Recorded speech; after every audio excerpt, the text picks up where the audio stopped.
नमस्कार, मैं हूं ममता सिंह और आप देख रहे हैं इंडिया हेडलाइन 24 न्यूज। चलिए बात करते हैं आज की कुछ खास बड़ी खबरों से। खबर रीवा जिले से है, जहां कांग्रेस पार्टी की राष्ट्रीय महासचिव प्रियंका गांधी पहली बार रीवा पहुंची। चुनावी सभा को संबोधित करते हुए श्रीमती प्रियंका गांधी ने भाजपा सरकार पर जमकर निशाना साधा। साथ ही आरोप लगाया कि मध्य प्रदेश में सबसे ज्यादा महिलाओं पर अत्याचार हो रहे हैं। छत्तीसगढ़ सरकार का उदाहरण देते हुए कहा कि सबसे ज्यादा नौकरियां छत्तीसगढ़ में कांग्रेस सरकार ने दी है। भाजपा सिर्फ वादे करती है, जबकि कांग्रेस के किए गए वादों को पूरा करती है। इस दौरान रीवा जिले के सभी कांग्रेस पार्टी से प्रत्याशी बनाए गए और लोग मौजूद रहे।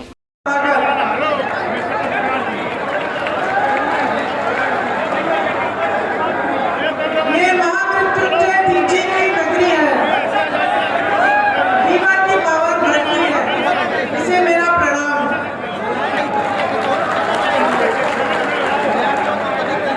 विंध्य की महिमा हमारे राष्ट्रगान में भी इसका जिक्र है। मेरे परिवार का एक आपसे पुराना रिश्ता भी है। नेहरू जी को यहाँ आना बहुत पसंद था। चचाई फॉल्स उनको बहुत पसंद है, यहाँ आते थे। एक बार इंदिरा जी को भी साथ लाए और इंदिरा जी और राजीव जी ने तो अपने कार्यकाल में यहाँ के बहुत बड़े थे। मेरे पिता राजीव जी शहीद होने से एकदम पहले भी यहाँ आए थे। मुझे अभी बताया गया कि इसी मंच से उन सब ने भाषण दिया। मेरे लिए तो कम से कम यहाँ पे खड़ा होना और आज आपको संबोधित करना उनके प्रति एक तरह से एक श्रद्धा की बात भी है और उनके साथ साथ आपके प्रति, क्योंकि वो ऐसे नेता थे जो जनता के लिए दिन रात एक करते थे। उनके दिल में जनता के लिए सेवा भाव था, जनता के लिए करुणा थी। लेकिन सबसे महत्वपूर्ण ये बात थी कि वो जनता से अपने ऊपर, जनता को अपने ऊपर मानते थे, अपने आप को जनता से ऊपर। आजकल की राजनीति में ऐसे मिसाल कम है। देखिए, कांग्रेस पार्टी ने इस चुनाव में कुछ घोषणाएं की है मध्य प्रदेश के लिए। तो सबसे पहले मैंने सोचा मैं घोषणाएं सुना देती हूँ, उसके बाद अपना भाषण शुरू करूंगी। आपको कुछ घोषणाएं आपने सुनी भी होंगी, लेकिन एक साथ एक सारी बता देती हूँ ताकि स्पष्ट हो जाएगा कि हम आपके लिए 5 सालों में विकास आदि के बजाय और क्या क्या करना चाहते हैं। महिलाओं के लिए 1500 रुपए डायरेक्ट आपके खाते में प्रति माह डालने की घोषणा कांग्रेस पार्टी ने की है।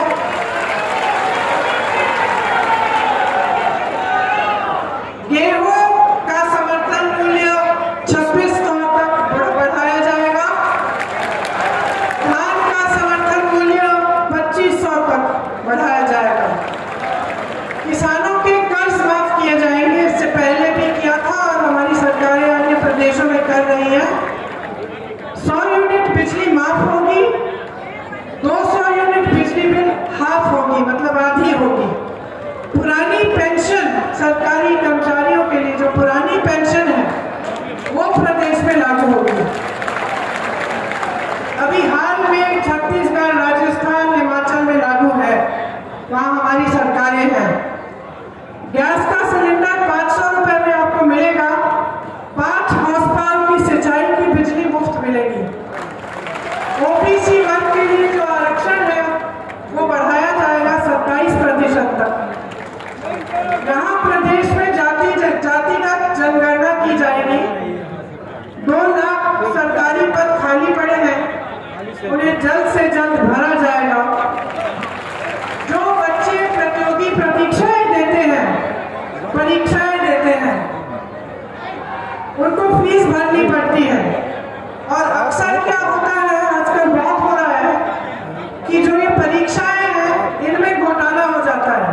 तो बच्चा परीक्षा देता है, उसके बाद उसको फिर से दोबारा फीस भरनी पड़ती है, दोबारा देना पड़ता है। तो हमने तय किया है कि जो प्रतियोगी परीक्षाएं हैं वो निःशुल्क होंगी, उसमें 100% फीस की छूट होगी। परिवार सहित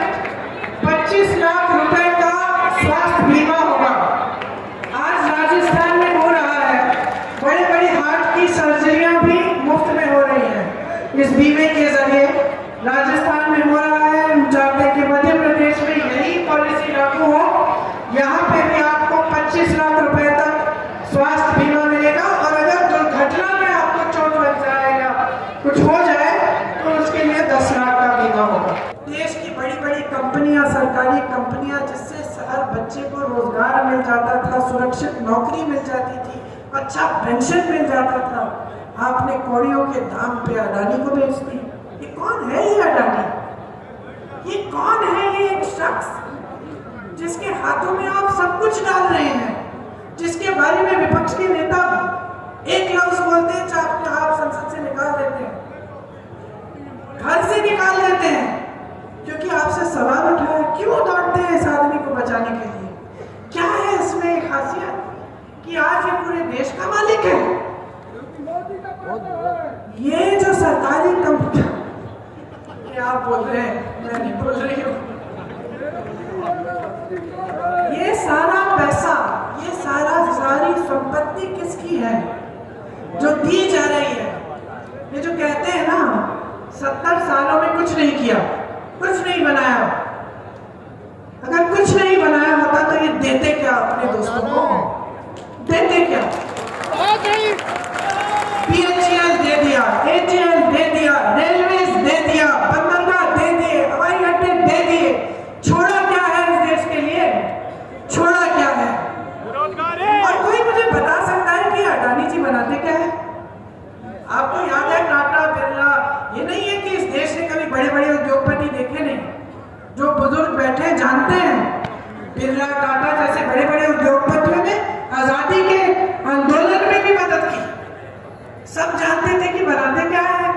टाटा की ट्रक, गाड़ियां, फिर आपने देखा कि चलो दांत मंजन कोई बना रहा है, कोई कपड़े बना रहा है, कोई साड़ियां बना रहा है, कोई पुस्तक बना रहा है। तो मान जानते थे ना। मैं पूछना चाहती हूँ, कोई मुझे बता सकता है कि अडानी जी क्या बना रहे हैं? पैसा बना रहे हैं और कुछ बना ही नहीं रहे। जो आपने बनाया इन्हें दिया जा रहा है मुफ्त में। ये जो कंपनियां थी आपके लिए बनी थी, ये एक नेता ने उस समय, पंडित नेहरू की सोच थी, उनका विजन था कि मैं भारत को आगे बढ़ाऊंगा। आज ये कहते हैं चंद्रयान, तो ये चंद्रयान हो ही नहीं पाता अगर नेहरू जी ने इसकी नींव नहीं डलवाई होती। अगर हमारे देश को मजबूत और सशक्त करने के लिए हमारे नेताओं ने एक विजन नहीं दिखाया होता, IIT नहीं बनाई होती, IIM नहीं बनाए होते, अगर हमारे नेताओं ने यह तय नहीं किया होता 80 के दशक में कि हम कंप्यूटर और टेक्नोलॉजी में हम मजबूत बनेंगे, क्योंकि हमारे यहाँ पढ़े लिखे लोग हैं जो इंग्लिश बोलते हैं, जो कि पूरी दुनिया में इतने नहीं है जितने हिंदुस्तान में। मैंने अपने पिता के मुंह से ये बातें सुनी है जब ये सब नहीं था। मुझे याद है हम खाना खा रहे थे और कह रहे थे कि पता है तुम्हें कि हमारे देश में जितनी शिक्षित इंग्लिश भाषी, अंग्रेजी में भाषा, अंग्रेजी की भाषा जानने वाले नौजवान हैं दुनिया में कहीं नहीं है। हम में इतनी ऊर्जा है, नौजवान ऊर्जा है। अगर हम यहाँ पे तकनीक को मजबूत बनाएंगे, अगर हम कंप्यूटर को आज के दिन लाएंगे तो देखना 20 साल बाद, 30 साल बाद कितनी तरक्की होगी। 30 साल बाद मेरे पिता नहीं रहे, लेकिन मैं उनकी बातों को याद रखती हूँ। जब भी मैं देखती हूँ, कुछ समय पहले मैं विदेश में थी, ट्रेन के लिए मैं स्टेशन में खड़ी थी, मेरे साथ एक लड़का खड़ा था, मुझे देखा, उसने पहचान लिया, तो मैंने भी कहा कि तुम भारतीय हो। बड़ी खुशी से उन दोनों से एक दूसरे से मिले। हम दोनों दो ही भारतीय थे, उस पूरे स्टेशन में खड़े थे ट्रेन के इंतजार में। मैंने कहा भाई क्या करते हो? मुझे बताया मैं इस बड़ी कंपनी में काम करता हूँ, कंप्यूटर की कंपनी में। मुझे इतना गर्व हुआ, ट्रेन में बैठते ही मेरे दिमाग में मेरे पिता की बातें आई कि अगर उस समय सबसे लड़के, इन्हीं भाजपा के नेताओं से लड़के जो धरना प्रदर्शन कर रहे थे कि कंप्यूटर इस देश में नहीं चलेगा, कंप्यूटर नहीं चाहिए इस देश में, सब बर्बाद कर देगा, उनसे लड़के ये नीतियां बनाई। और उस वजह से कि उस समय 30 साल पहले किसी ने सोचा कि आगे हमारे देश के भविष्य के लिए क्या अच्छा है, उन नीतियों का आज की सफलता हम आज देखते हैं। तो देखिए, जो राजनीति है ना, वो दो तरह की होती है। नेता एक अपने लिए, अपने मान सम्मान के लिए, सत्ता अपने लिए, सब कुछ कमाने के लिए अपने लिए, और राज करता है इस तरह से कि सब कुछ ठीक है, जो ऐसे लगे कि मैं ही बड़ा हूं, मैं ही सर्वोपरि हूं, मैं ही सर्वशक्तिमान हूं, मैं ही सर्वज्ञानी हूं। ये एक तरह का नेता होता है। दूसरा नेता होता है जो सोचता है कि मैं इस जनता को सर्वशक्तिमान कैसे बनाऊं, मैं इस जनता को सर्वोपरि कैसे रखूं, मैं इसका विकास कैसे करूं। मैं एक योजना बनाता हूं, मैं सोचता हूं कि 10 सालों में अगर हम ये उद्योग यहाँ लगा दें और हम जहाँ यहाँ इस गांव को मजबूत बना दें तो 10 साल बाद इसका कितना फायदा होगा। तो ये दो राजनीति जो है ना आपको साफ साफ दिख रही है, क्योंकि अगर ये दूसरी तरह की राजनीति, जो विकास वाली राजनीति होती, जो जवाबदेही राजनीति होती, जो आपके प्रति जिम्मेदारी वाली राजनीति होती आपके प्रदेश में, तो आज आप इस परिस्थिति में नहीं होता है। तो आप समझ लीजिए, अच्छी तरह से समझ लीजिए, आपके प्रदेश को बहुत लोग कहते हैं आरएसएस की प्रयोगशाला है। ठीक है, प्रयोगशाला है। क्या मिला आपको इस प्रयोगशाला से? क्या मिला आपको? आपने 18 सालों के लिए बार बार धर्म के नाम पे अपना वोट दिया, क्या मिला? क्या मिला? कम से कम आपके बच्चे तो सुरक्षित हो जाते, कम से कम शिक्षा तो मिल जाती, कम से कम एक आध रोजगार मिल जाता। 21 रोजगार दिए 3 सालों में, शर्म आनी चाहिए। सबक सिखा दो ना, बहुत हो गया है,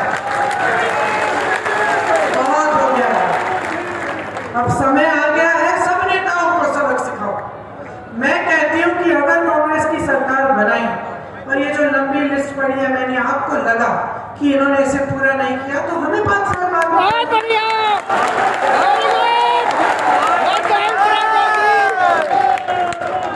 तो ये बात सबके लिए है। अब आपने लंबी चौड़ी बातें सुन ली, दिवाली आ रही है, उसके लिए बहुत बहुत शुभकामनाएं मेरी तरफ से।